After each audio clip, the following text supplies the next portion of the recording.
Hi, this is Marla Gibbs, also known as Florence on the Jeffersons, Mary on 227, and you're listening to TV Confidential.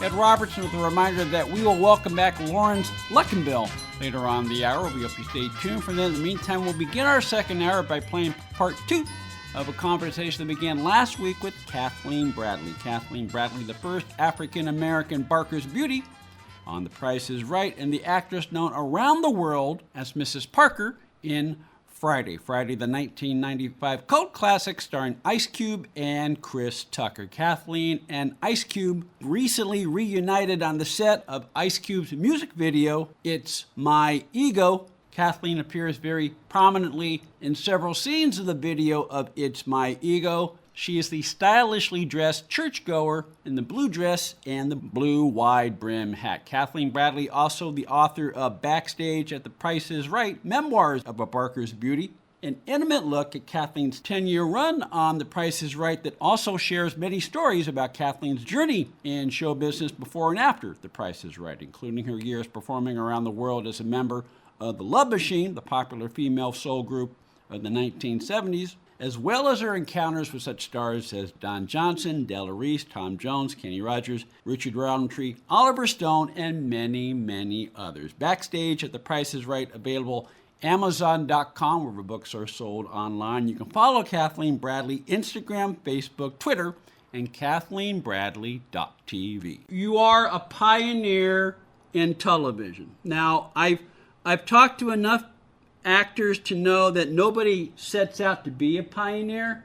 At the time they're hired to do this thing or that thing, they do the best they can at the job for which they're hired. And while that's also what you did throughout your time on Price is Right, I got the sense from reading your book that you were very, very, very much aware that you were the first black Barker's Beauty.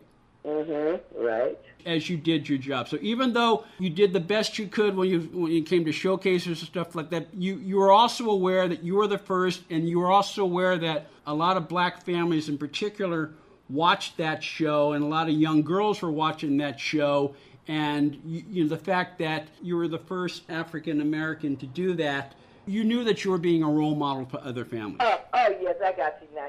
Yes, absolutely. I mean, what a wonderful pleasure and a wonderful gift for me to be able to be a role model and the first on the show, and such a big, well-known show where everybody watches, millions and millions of people every day. And that, but actually it was 17 years that the show had been running, that they had finally elected to have a black model on the show, so it was on for a long time. And people always want to see representation of yourself, of your folk, or of your, ethnic group and everything, because it's very popular, and everybody just, loved having me on the show. And when I go out, people would say, "Oh, we love you. Thank God they finally put a black lady on the show," and, those different things. So I'm like, I have done speaking engagements when I was on the show. One thing kind of really led to another, and just the notoriety and my popularity and things for being on front covers of some magazines and some speaking engagements, and, being able to at least speak to a lot of the young ladies and teenagers at some speaking engagements or high schools or career day.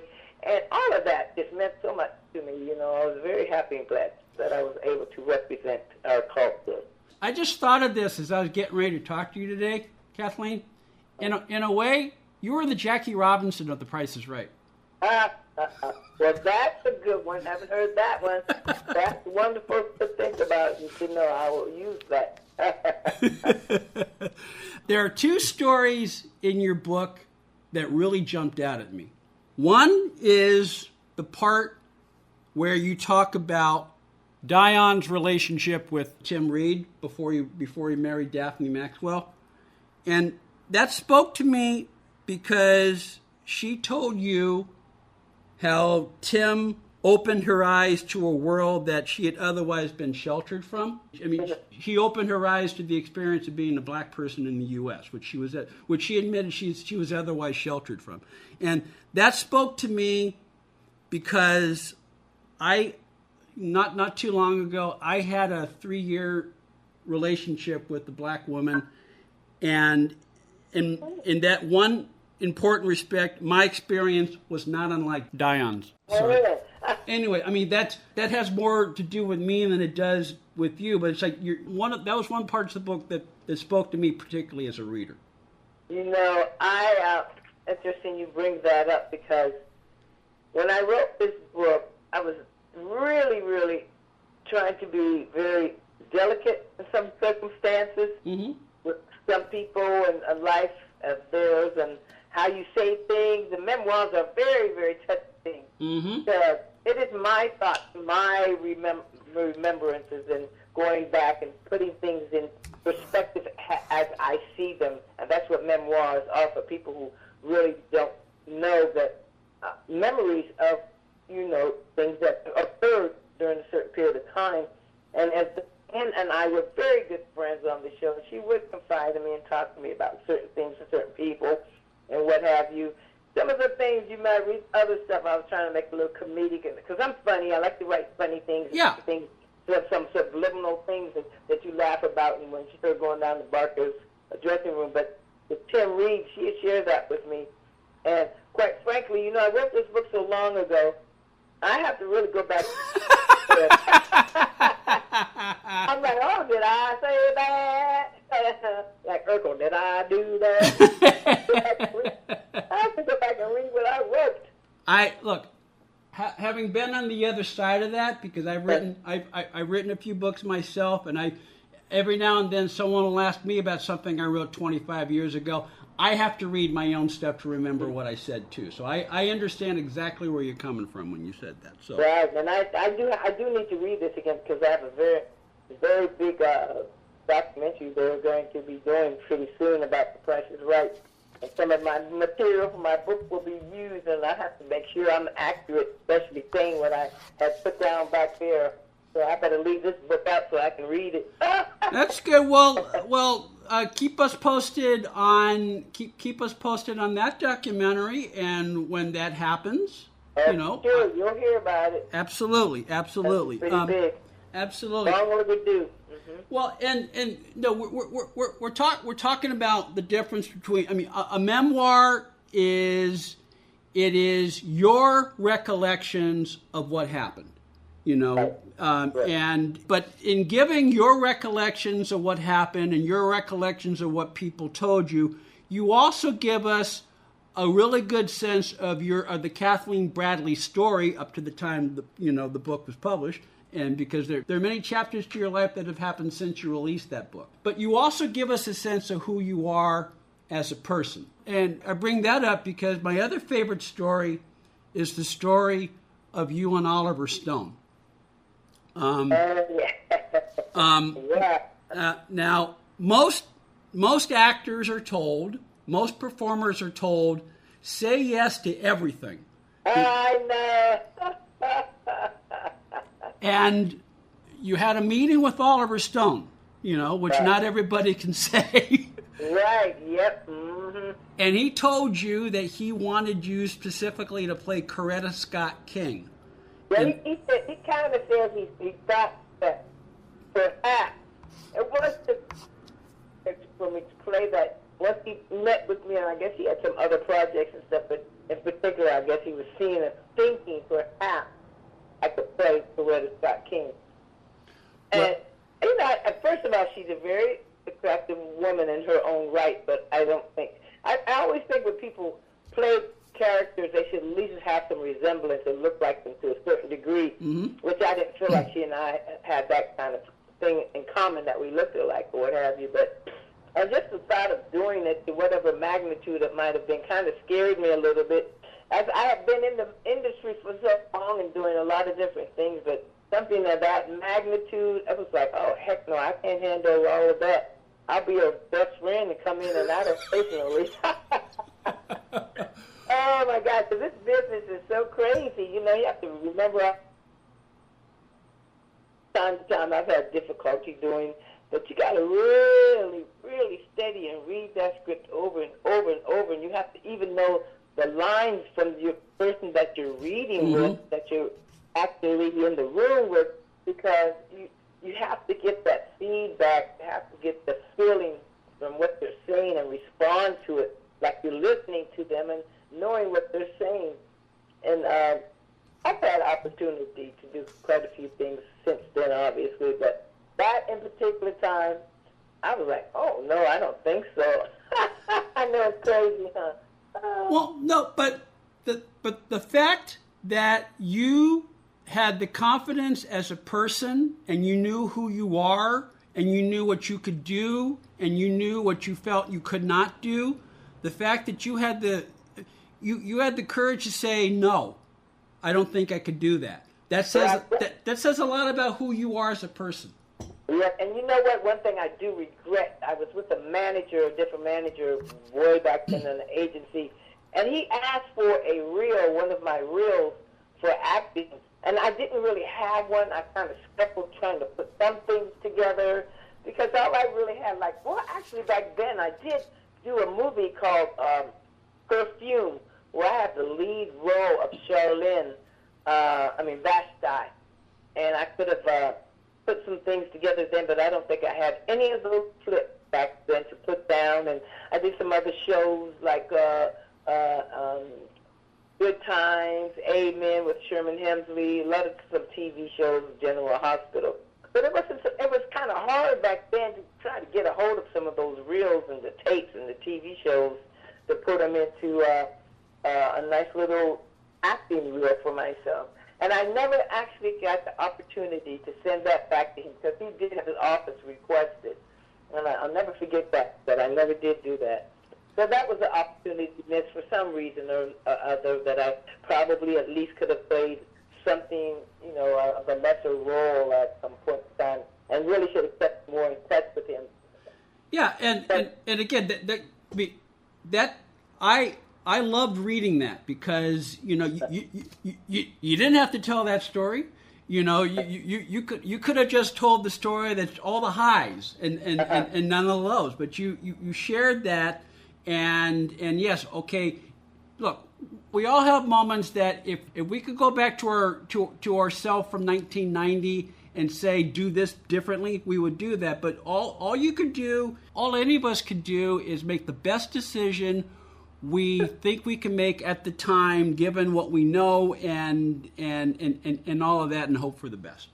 Yeah, preparation for all of that. But yeah, and even within the contents of the book, I've got, it takes you on the kind of like a fun roller coaster, and as I'm reflecting back on the book, I talked about the death of my brother. My father passed away while I was on the show.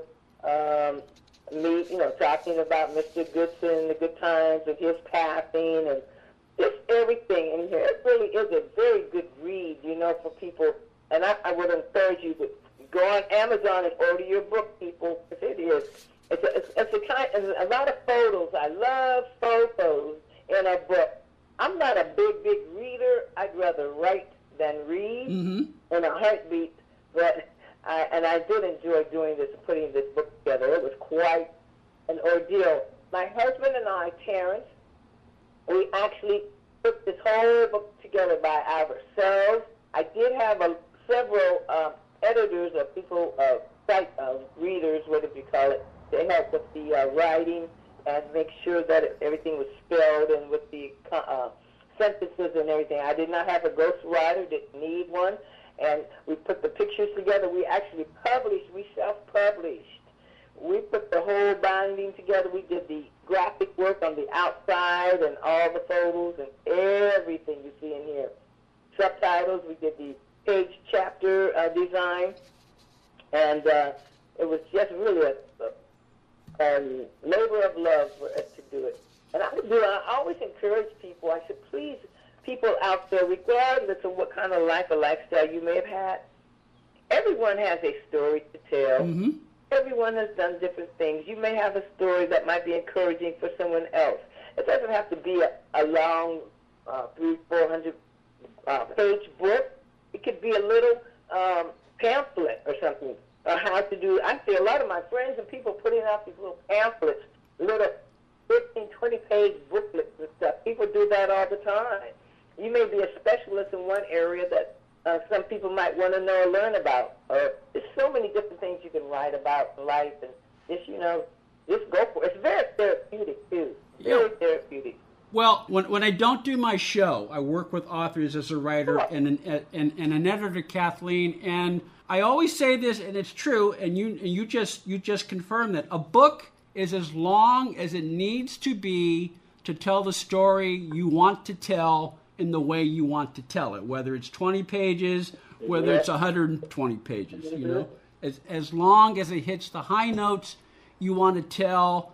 Then don't worry about length. Just worry about telling the story you want to tell. And I don't want to create more work for you because you got plenty of stuff going on right now. But we mentioned there have been several chapters in your life professionally since you first released the book.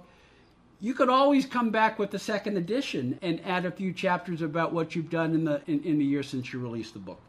Yeah, I kind of thought that I might do that. I wanted to change the cover a little bit. Mm-hmm. I did want to just put out a second edition. But I wouldn't add or change anything because it all just encompassed the 10 years. Mm-hmm. That idea, another book, I do want to write a book about the love machine. I really want to put that into a series, a mini-series, because I was actually with the group for like 8 years, 1971 to 1978, and all the other girls that were there, they one by one have kind of, dropped out, and there was replacement.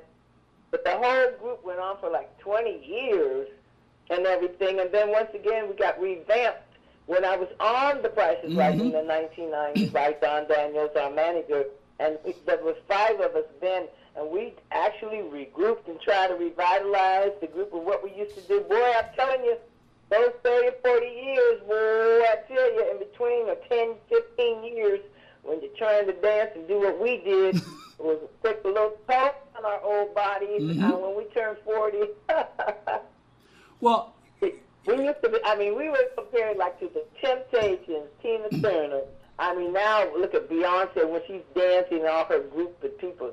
We were a very, very high energy group and dancing. We didn't just sit there and swoon. We traded off on vocals and did intricate those steps back and forth and sweating, and oh my God, it was a wonderful experience of us. And so that is going to in itself, and a lot of the girls, when we get together, we reminisce on the things and times that we spent in Africa. Something that just happened, and we were at an airport one time, and the aircraft, right after we left the airport, it got bombed, and one time they tried to hold us hostage, and boy, we got stories, I tell you. Well, if you decide to do a book on the love machine, keep us posted on that as well, because in a lot of ways, you all were pioneers when you're performing as Love Machine, because other than Honeycomb, there weren't a lot of all black all girl groups at the time, and so other than you and Tina Turner, there weren't a lot, and so you left your mark on the especially at that magnitude and what we were doing, how we were dressing, and we had the platform boots, we had the jeans and we're absolutely pioneers in our day, That's definitely some story that should be told. I'm going to be trying to do it with my girls and call everybody together. I'd love to go out and have a retreat. Yeah. With the whole week, and take the girls out with me, just start talking about it, record it, and record the set. And that's our story. Okay. I want to do that. Okay, well, you do that. You got a winner. I'm just telling you got a winner. So I hope you do that. Stay with us, folks. We'll be right back. One more item: if you're starting a company, particularly one that is in an emerging market, you know that averting any sort of legal dispute is crucial to your business plan. Our friends at Tectonic Law offer an array of services that can help you avoid and preempt future litigation while also developing and protecting your intellectual property and intangible assets. Tectonic Law serves the needs of a host of emerging industries throughout California and beyond, including industrial designers, beverage makers, artists, farmers, retail stores, health practitioners, wellness experts, cosmetics manufacturers, nonprofit organizations, innovators in sustainable practices, and libraries. Go to tectoniclaw.com to learn more about how Tectonic Law can help your business thrive. tectoniclaw.com. Rock solid representation for groundbreaking industries. This portion of TV Confidential is brought to us by our friends at Front Porch Realty, the community of realtors in the Northern Bay area of California that is committed to finding the solution that is best for their clients. Whether you're a first-time home buyer or looking to sell or lease your property in Northern California, call Karen Strain at 415-886-7411 or visit frontporchrealtygroup.com for more information on how they can help you. Hi, I'm Kerry Lester, and you're listening to TV Confidential.